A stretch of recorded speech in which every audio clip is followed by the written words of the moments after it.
ലോകത്തിലെ തന്നെ ഒരു മഹാത്ഭുതമാണ് ഈ ക്ഷേത്രം. സമുദ്രത്തിനടിയിൽ ഒരു ശിവക്ഷേത്രം. അറബിക്കടൽ അഭിഷേകം നടത്തുന്ന ആരാധനാമൂർത്തി മഹാദേവൻ, നിഷ്കളങ്ക മഹാദേവൻ. കടൽത്തിര പിൻവാങ്ങിയ ഭൂമിയിലൂടെ 2 കിലോമീറ്ററോളം നടന്ന് ഭക്തർ ഇഷ്ടദൈവത്തെ പ്രാർത്ഥിക്കാനെത്തുന്നു. എല്ലാ ദിവസവും ഉച്ചയ്ക്ക് 1 മണി മുതൽ 10 മണി വരെ കടൽ മാറിക്കൊടുക്കുന്നത് അത്ഭുത കാഴ്ചയാണ്. 1 മണിക്ക് ശേഷം ക്ഷേത്രത്തിന് ഇരുവശവും ജലനിരപ്പ് താഴാൻ തുടങ്ങുകയും വെള്ളം മാറി നിന്ന് കൊടുത്ത് ഭക്തർക്ക് ശിവാരാധനയ്ക്ക് വഴിയൊരുക്കുകയും ചെയ്യുന്നു. ക്ഷേത്ര പരിസരത്തുള്ള പാണ്ഡവക്കുളത്തിൽ കൈകാലുകൾ ശുദ്ധിയാക്കിയിട്ടാണ് ഭക്തർ ആരാധന നടത്തുക. ക്ഷേത്രം സ്ഥിതി ചെയ്യുന്നത് ഗുജറാത്തിലെ ഭവനഗറിലുള്ള കോലേക്ക് എന്ന സ്ഥലത്താണ്. പഞ്ചപാണ്ഡവർ ആരാധിച്ചിരുന്നതെന്ന് കരുതുന്ന സ്വയംഭൂവായ 5 ശിവലിംഗങ്ങളാണ് ഇവിടെ പ്രാർത്ഥനാമൂർത്തികൾ. അതോടൊപ്പം ഓരോ ലിംഗത്തിനു മുമ്പിലും ഓരോ നദിയുമുണ്ട്. ഈ ക്ഷേത്രത്തിന്റെ ഐതിഹ്യം ഇങ്ങനെയാണ്. മഹാഭാരത യുദ്ധം ജയിച്ച പാണ്ഡവർക്ക് അഗാധമായ ദുഃഖമുണ്ടായി. സ്വന്തം ബന്ധുമിത്രങ്ങളെ അവരുടെ തെറ്റുകൊണ്ടാണെങ്കിൽ പോലും കൊല്ലേണ്ടി വന്നില്ലേ? ഈ പാപത്തിന് എന്തുണ്ട് പരിഹാരം? എല്ലാ ദുഃഖത്തിനും പരിഹാരമായ കൃഷ്ണനെ തന്നെ അവർ അഭയം പ്രാപിച്ചു. ശ്രീകൃഷ്ണൻ അവർക്കൊരു കറുത്ത കൊടിയും കറുത്ത പശുവിനെയും കൊടുത്തു.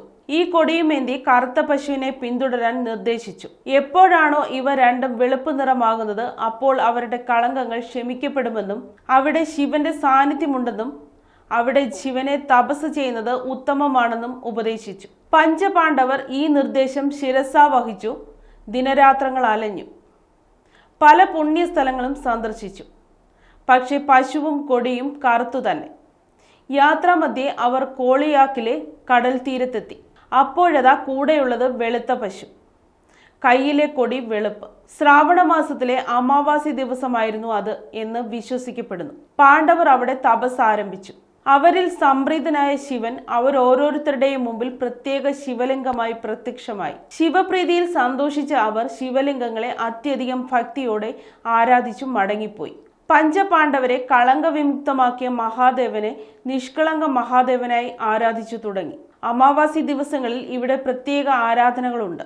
ഇവിടെ ചിതാഭസ്മം നിമഞ്ജനം ചെയ്താൽ പരേതാത്മാക്കൾക്ക് മോക്ഷപ്രാപ്തി ഉണ്ടാകും എന്ന് വിശ്വസിക്കപ്പെടുന്നു. ക്ഷേത്രത്തിലെ കൊടിമാറ്റൽ വർഷത്തിൽ ഒരിക്കലാണ് നടക്കുക. ഭവനഗർ രാജവംശത്തിന്റെ അവകാശമാണത്. ഈ മാറ്റുന്ന കൊടി അടുത്ത 365 ദിവസവും നിലനിന്നു പോരുന്നു. ആഞ്ഞടിക്കുന്ന തിരകളോ ആയിരങ്ങളെ സംഹരിച്ചലറിയാടിയ സുനാമിയോ ഈ കൊടിയെ വീഴ്ത്തിയിട്ടില്ല.